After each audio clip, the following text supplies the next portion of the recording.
Oi, gente, espero que vocês estejam bem. Bom, nós vamos falar aqui uma aula extra. Eu sei que esse assunto é um assunto aí bem importante para as organizações que desejam ter os SEBAs na assistência social.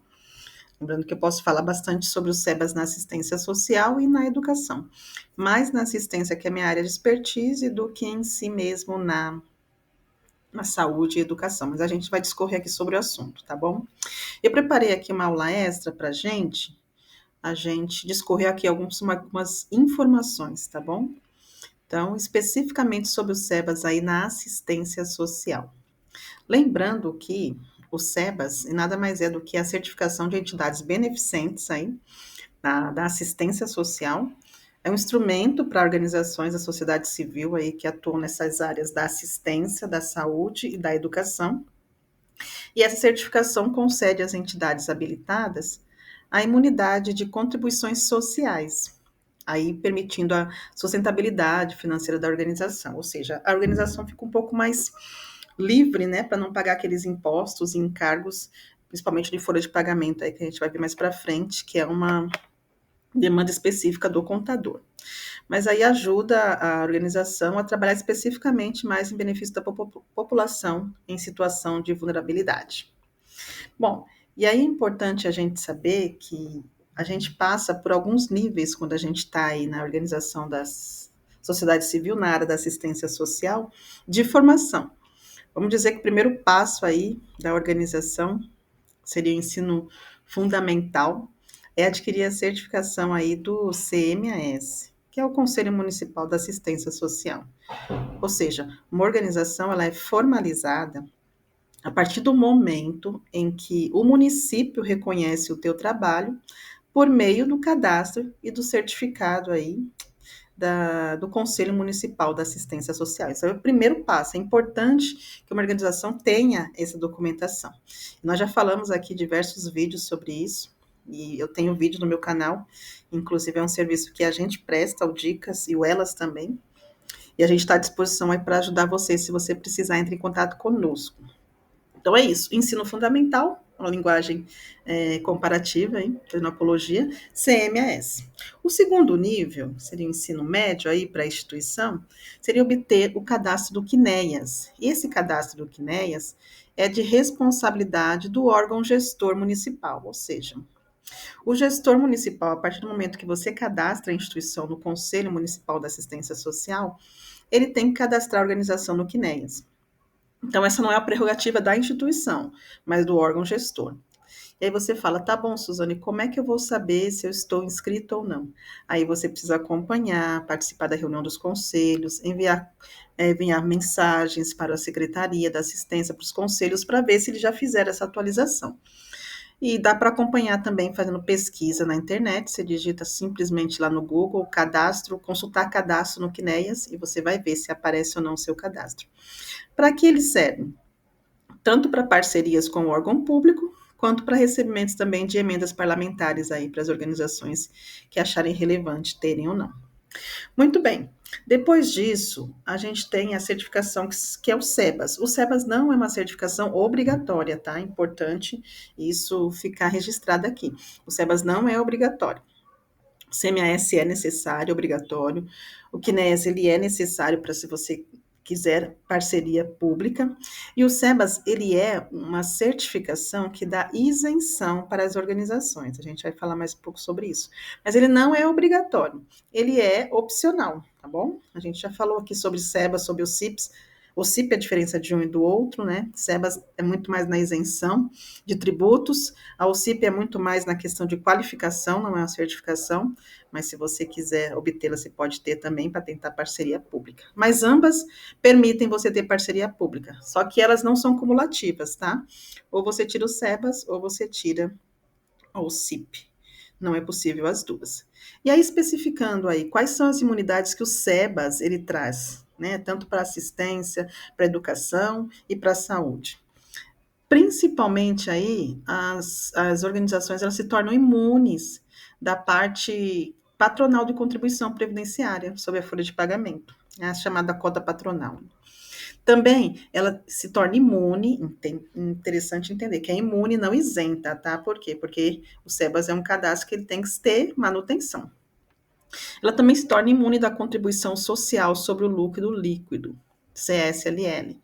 Também ela se torna imune da contribuição para o financiamento da Seguridade Social, COFINS, e a contribuição PIS/PASEP. São prerrogativas, gente, e tributos que o seu contador ele conhece muito bem e precisa estar com essa documentação em dia. Se você tem funcionário em regime CLT, é importante saber disso, que o SEBA só serve para quem tem funcionário em regime CLT. E aí você consegue ter a isenção desses documentos, desses tributos, a partir do momento que seguirem as orientações necessárias aí. Bom, quem é o órgão responsável pelo SEBAS na assistência social, né, gente? A gente falou que o SEBAS, ele pode ser deferido para assistência, saúde e educação. Então, cada política pública é um setor específico. Na educação, o Ministério da Educação; na saúde, o Ministério da Saúde; e na assistência, o Ministério de Desenvolvimento e Assistência Social, Família e Combate à Fome. Então, é para esse órgão que a gente envia a solicitação aí do SEBAS na assistência social, tá bom? E aí, para a gente entender um pouquinho o respaldo jurídico, né? A Constituição de 1998, ela já dava esse respaldo lá no seu artigo 195, parágrafo 7º, quando ela vai dizer que as organizações são isentas de contribuição.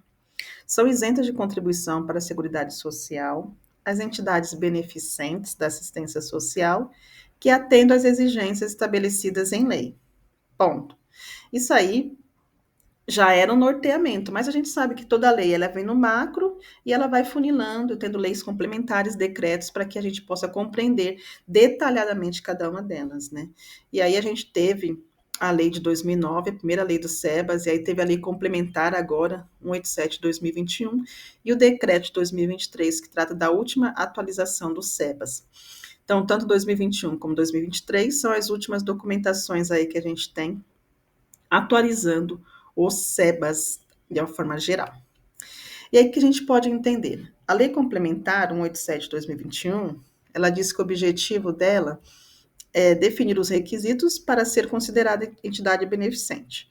Então, nessa lei especificamente fala sobre isso. Quais são os requisitos que tornam uma organização reconhecida como entidade beneficente?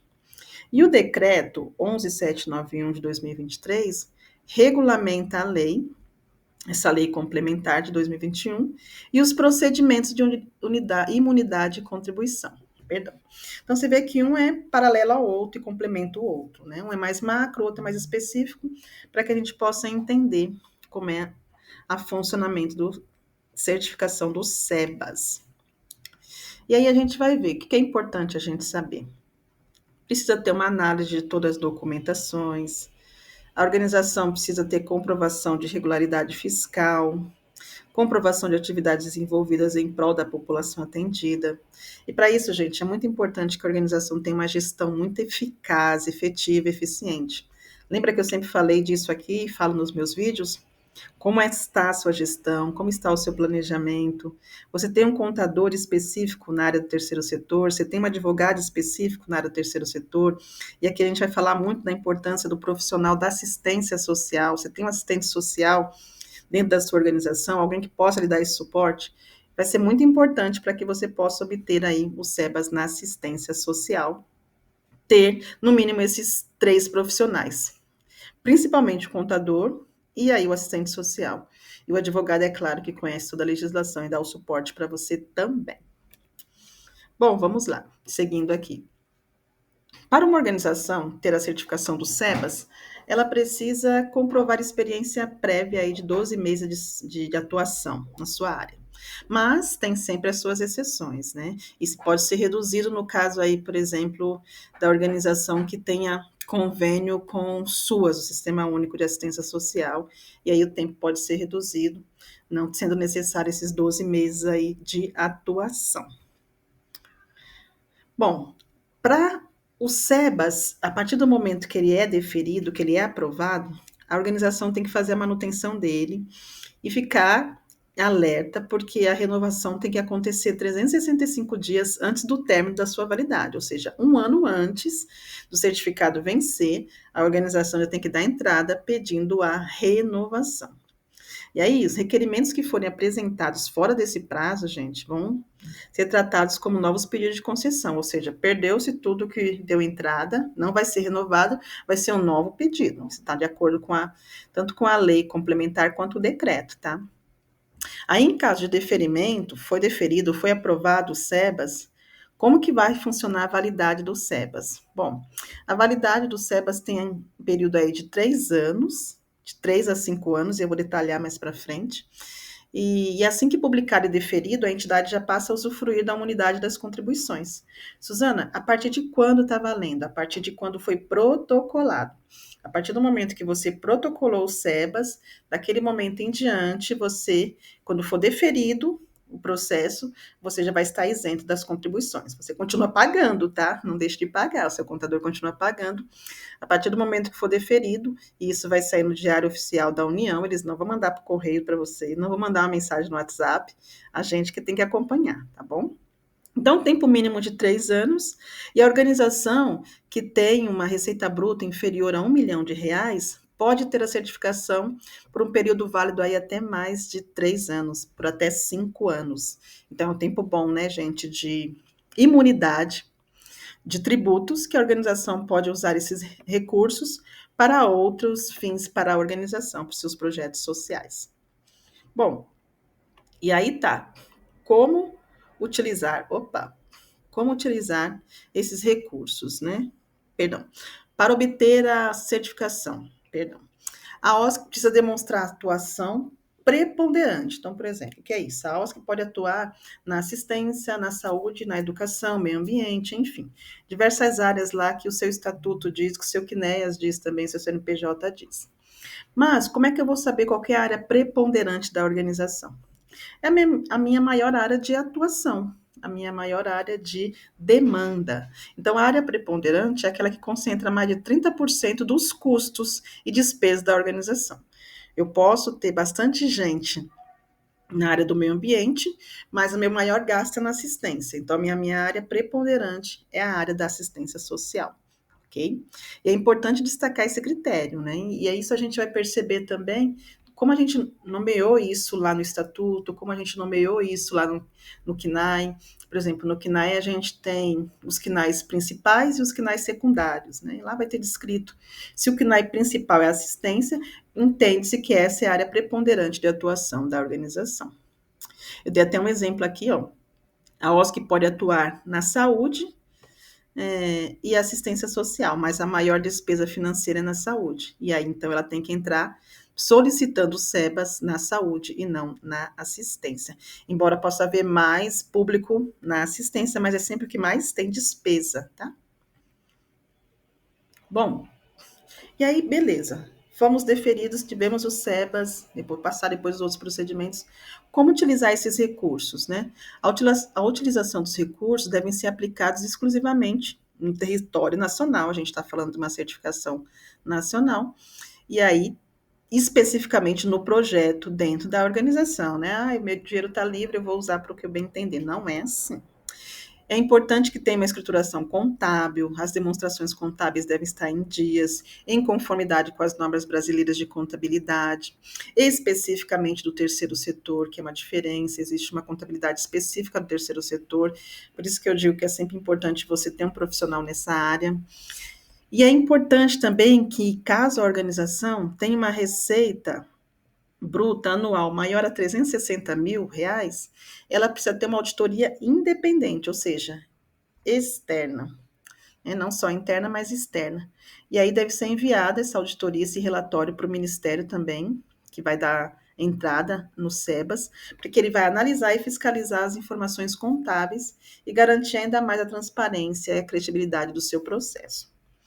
E aí esses documentos todos devem ser conservados, gente, no mínimo, prazo mínimo de 10 anos, tá bom? Bom, A remuneração dos dirigentes. É possível que os dirigentes sejam remunerados, mas lembre-se, isso é importante, tem que estar em consonância também com o estatuto, tem que estar em consonância com a organização. Então, a legislação determina que os dirigentes podem ser remunerados. Como regra geral, a proibição é não. Mas existem, assim, os seus casos que são exceções, né? Por exemplo, a governança não estatutária, líderes que não ocupam cargos estatutários podem ser remunerados.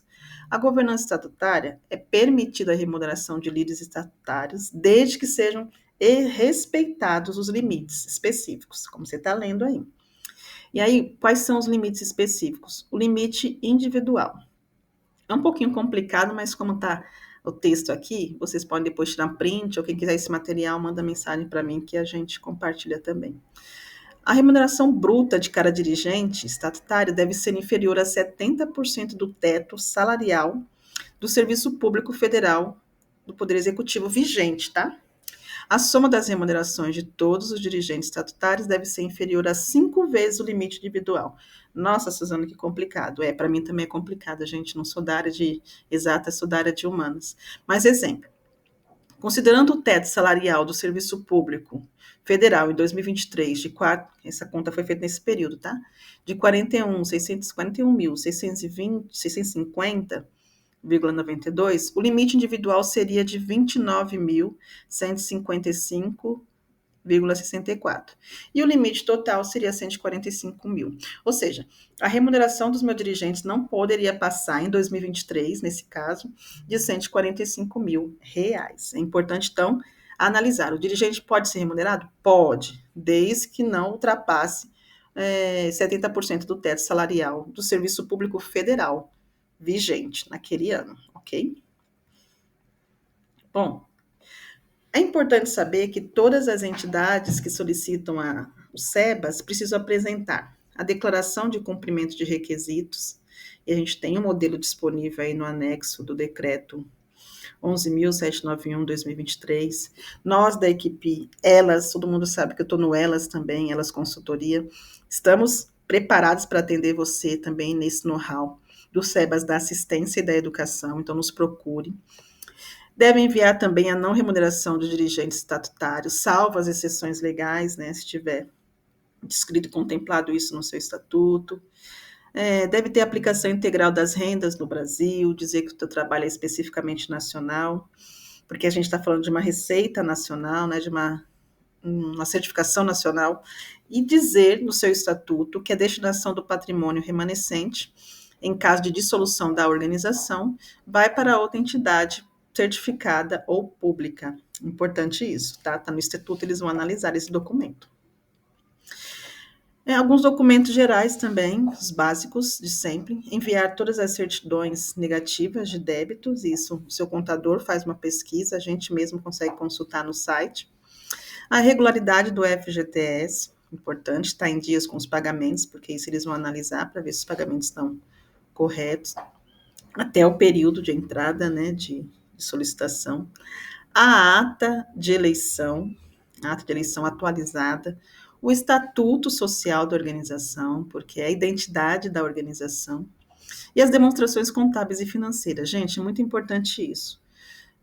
As informações, elas conversam entre si, né? E os ministérios conversam entre si.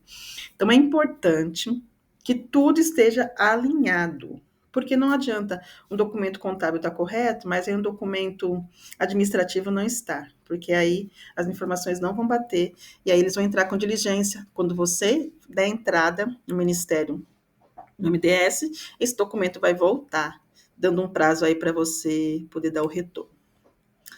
Bom, cada área de atuação, seja na saúde, educação, assistência social, exige documentos específicos que comprovem o cumprimento de requisitos definidos nos capítulos 5º e 6º do decreto aí de 2023. E aí a gente vai ver quais são alguns documentos e quais são as prerrogativas também dentro da questão da assistência social. É importante a gente entender, gente, que antes de falar sobre os documentos, a gente está falando de organizações que atuam na assistência social. E como uma organização ela é reconhecida como uma organização da assistência social? Bom, primeiro, ela precisa ter aquelas certificações que eu coloquei no início, principalmente CMAS, que é a principal, lembra? Ensino fundamental, a base principal. E ela precisa atuar dentro de uma dessas áreas aí da tipificação nacional dos serviços socioassistenciais. Ela pode atuar na proteção básica, proteção social básica ou proteção social especial. Lembrando que a básica ela é preventiva, onde não houve ainda violação dos direitos. A proteção social especial, a média complexidade a gente ainda pode fortalecer os vínculos, mas a alta complexidade já houve o rompimento total dos vínculos. Então a gente precisa entender qual área que a organização da assistência social atua para poder tipificar o serviço que ela desenvolve. E aí, por isso que é importante também nesse momento você ter um profissional da assistência social para identificar o tipo de serviço que você desenvolve. E aí a gente vai falar mais para frente também. É um serviço continuado, tá, gente? Não adianta simplesmente eu levantar e fazer uma ação semestral e dizer que eu sou uma organização da assistência social. Não, não é. Serviço de assistência social é um serviço continuado. E aí a gente vai ver mais para frente quais os tipos de serviço que a gente tem e que são reconhecidos também pelo SEBAS para obterem a certificação. Então é importante que a organização esteja inscrita nos conselhos, entenda que a área da tipificação, que serviço que é oferecido pela tipificação, e entenda também quais são os requisitos básicos de atuação. Então, qual que referencia a organização da assistência social? Ela está referenciada na NOBSUAS RH, ou seja, os profissionais que estão na organização são os mínimos exigidos aí na NOBSUAS. A gente tem as resoluções 17, 15, a nota técnica do Ministério do Desenvolvimento, que todas elas são documentações específicas que declaram desde o do Conselho Nacional da Assistência, como organização, ela pode ser reconhecida como assistente social. Então, é importante isso. Né? A partir do momento que você especifica a sua organização como assistência social, política pública, ela precisa seguir todos esses padrões. É importante isso. E aí, especificamente, para a gente dar entrada no SEBAS, a gente precisa ter o comprovante de inscrição no Conselho de Assistência Social. Então, a entidade precisa apresentar o comprovante do distrito conforme o decreto número 6.308/2007. Então, tem que estar inscrito no Conselho de Assistência Social, Conselho Municipal, para que ela possa ser reconhecida. Um outro documento também, como eu falei, é o Cadastro Nacional das Entidades de Assistência Social. Né? Então, esse cadastro é de responsabilidade do município, do gestor do município, e você acompanha e solicita o andamento do cadastro nos conselhos ou na própria Secretaria da Assistência Social. Muito bem, demos entrada e precisamos de um outro documento também, um relatório de atividades. Esse vocês podem ver que é um documento bem um pouco amplo, né? São 4 páginas só de roteiro. E aí ele precisa ser preenchido de cunho muito técnico dentro da política pública da assistência social, por isso que aí faz necessária a presença de um assistente social, porque existem informações específicas neste documento, e eu vou fazer uma aula específica sobre ela, tá? Como preencher esse documento, que somente o assistente social vai saber, porque ele precisa conhecer a terminologia da política pública, das legislações, né? Suas, NOBSUAS RH, enfim, as resoluções específicas de atuação para que a gente possa preencher esse material e chegar da maneira correta lá no Ministério do Desenvolvimento Social, MDS. Eu vou fazer uma aula somente sobre isso, tá? Depois dessa aula eu vou gravar outra sobre relatório de atividades. Aguardem. Bom, quais são as OSC dentro da assistência social que são passíveis da certificação do SEBAS? Como assim, Suzana? Eu atuo na assistência, eu distribuo cesta básica, eu faço isso, eu não posso? Olha, como eu falei, existem, isso é dentro da lei da LOAS, Lei Orgânica da Assistência Social, existem as organizações que são reconhecidas como organizações de assistência social. E são aquelas que atuam na área de atendimento, de assessoramento e defesa de garantias de direitos. E aí nós vamos falar sobre cada uma delas. As entidades de atendimento, gente, Elas estão na Resolução 109, de 2009, do CNAS, do Conselho Nacional da Assistência Social. São aquelas que desenvolvem atendimentos, aquelas entidades que de forma continuada, permanente e planejada prestam serviço. Lembra que eu falei? Precisa ser um serviço contínuo. Então, é aquela entidade que está na ponta, que faz o atendimento direto. E aí concedem benefícios de proteção social básica ou especial. Lembra que eu mostrei lá na outra janelinha sobre a questão da tipificação? E aí são respeitadas as deliberações do Conselho Nacional da Assistência Social, ou seja, elas seguem as regras do que deve ser feito numa entidade de atendimento. Mas nós temos também as entidades de assessoramento, que estão na resolução do Conselho Nacional também aí, número 27/2011, e a nota técnica aí. E aí a gente tem exemplos, especificamente elas, o terceiro setor é uma organização de assessoramento, né? De assessoramento, ou seja, estamos dando suporte para outras organizações. Pode ser de atendimento? Pode, mas a nossa prioridade é de assessoramento.